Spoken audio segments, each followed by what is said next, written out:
O'Leary, chairman of O'Leary Ventures and a Shark Tank star and investor. He says he will never invest in New York now, calls it a loser state. Kevin, great to have you with us. Thank you very much for joining us today. I want to start with just a quick look at this from The View.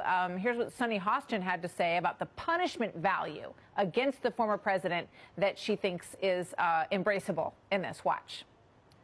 He had his name over every single building here in New York, and now he looks like one big, huge loser, and he doesn't have, and people now will know that he doesn't have the money, that he doesn't have business acumen, that he's not a great business person, and I got to tell you, that's what hurts. That's what hurts, Kevin, and that seems to be the goal here. What do you say? I listened to the governor of New York's words in the last 48 hours to try and quell the concerns of investors like me. What she basically said was, it's okay to do business in New York as long as you're not Donald Trump and you behave properly. Now, I don't even know what that means, but I'm asking myself, why take the risk? Who's next is what everybody's asking. Okay, I understand what happened here. I don't agree with the size of the penalty, and I think on a bipartisan basis, most people don't. They think it's quite unfair, given that there was actually no victim and no monetary losses. And in fact, as just detailed, the victim actually testified for the defense on behalf of Trump, saying, we don't think anything's wrong here.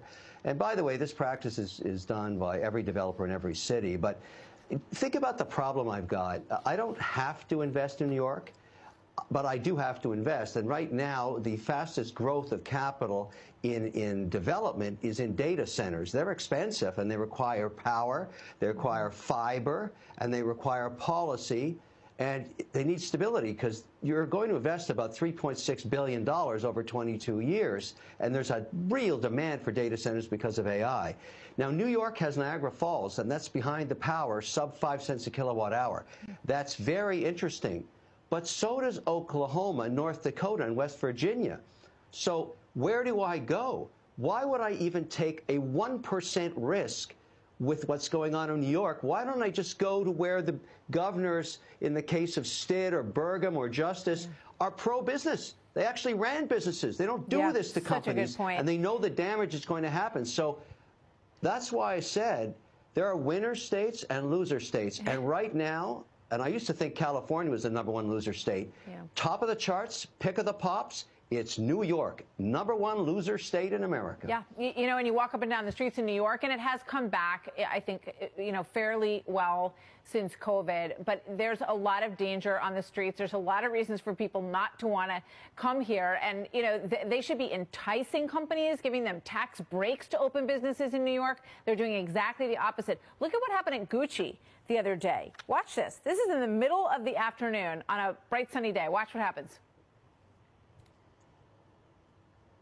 There's no audio on this, but, you know, basically watch this. This guy's like, okay, I'm in the door. He starts, you know, taking roller suitcases. The other guy's grabbing purses off. This is in the middle of the day. And the crazy thing is, Kevin, that when they get out on the street with this basic huge burlap bag full of Gucci stuff, people barely even bat an eyelash. One guy turns around and goes, that looks a little weird. What's going on over there?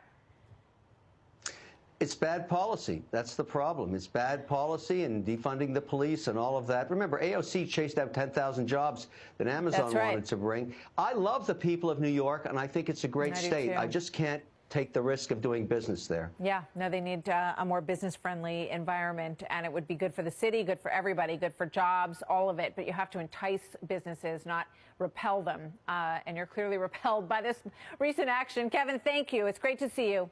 Hey, Sean Hannity here. Hey, click here to subscribe to Fox News YouTube page and catch our hottest interviews and most compelling analysis. You will not get it anywhere else. Was asked if there was a plan B, you know, a different candidate to take his place on the Democratic ticket because of his confusing actions and words that the entire nation is witnessing, all of us together. Biden thought the question was a joke. Funny, laughed it off. But the question remains, is there a plan B? And by the way, he's got a fundraising schedule that's about to get very busy. I'm Harris Faulkner. You are in the Faulkner Focus. The president is in California today, another big cash haul. 3 days of fundraisers. There was one California resident who could and maybe would take Biden's place running for the White House if it came to that, Governor Gavin Newsom. You know, a spry 56-year-old. But here's the president. You're going to California. Is this about coming up with a plan B for 2024? Does Gavin need to stand by? Are you ready? Yes, sir. Well, I'm looking at you. Yes, We're looking at you. Okay, so he's willing to pick anybody? No, he was kidding. Media powerhouse Joe Rogan, though, wasn't kidding when he echoed what some other political watchers have been saying. Don't you think that that's a ruse? That him running for president? I think. You don't think he's going to run? No. I think they're going to get rid of him. I think they're going to move him out. They're going to force him to step down. That's what I think. If I had to guess, and it's just speculation, I'd say they're setting up Gavin Newsom for it. White House correspondent Peter Doocy has more. Peter. And Gavin Newsom has been asked about this and said that he actually hopes to be invited to a second Biden inauguration. And when we talk to folks in Biden world, the possibility of a last-minute switch at the top of the ticket, Biden going out, somebody else coming in, is just not on anybody's radar at all at this point. They say that they would rather focus on things like campaign fundraising. $42 million in January, $130 million cash on hand. The campaign manager is saying, while Team Biden-Harris continues to build on its fundraising machine, Republicans are divided, either spending money fighting Donald Trump or spending money in support of Donald Trump's extreme and losing agenda either way. Judging from their weak fundraising, they're already paying the political price. But set aside issues with age or acuity, President Biden is underwater on the issues that will decide the election. 48% approval on jobs, 34% on inflation, and a measly 26% on immigration. So even the Democrats who say they don't see a lane for a third-party candidate won't back Biden yet. Are you going to endorse President Biden? I'm not endorsing anybody right now. We're going to see what all happens. We've still got plenty of time here. And this likely won't help ease the concerns of people worried about Biden going the distance. You can see he had a little bit of a slip there on the short stairs as he was boarding Air Force One for the cross-country flight to California, where all the events are just about supporting the campaign, raising money. There is nothing official on the schedule. It is all just stuff for donors. Harris? All right. It all takes energy, though. The world is on fire. Let's hope he's got a lot of it. Thank you. A couple of things. I think the judge laid it out well, what the law is here. He's got 30 days on this appeal, but he's got to show he has the assets for this. As an aside, I would not have gone on ABC News or NBC, for that matter, Fox, anywhere, if I were the Attorney General. I mean, she's up one. Yeah. Well, she's up 1-0 in the sheet. The former president was found liable, and a big judgment was rendered against him. Mm-hmm. Now he has an appeal. I actually think the former president.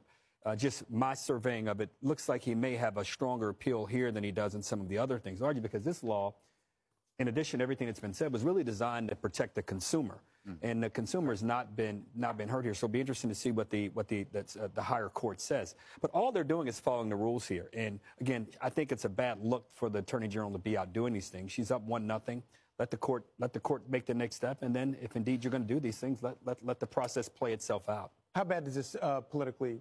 Does this backfire on her? Democrats? Yeah. Oh, I think a lot, because she's overzealous, partisan. She has no dispassion. Like, she's very passionate about going after one person. And it shows, instead of just following the law.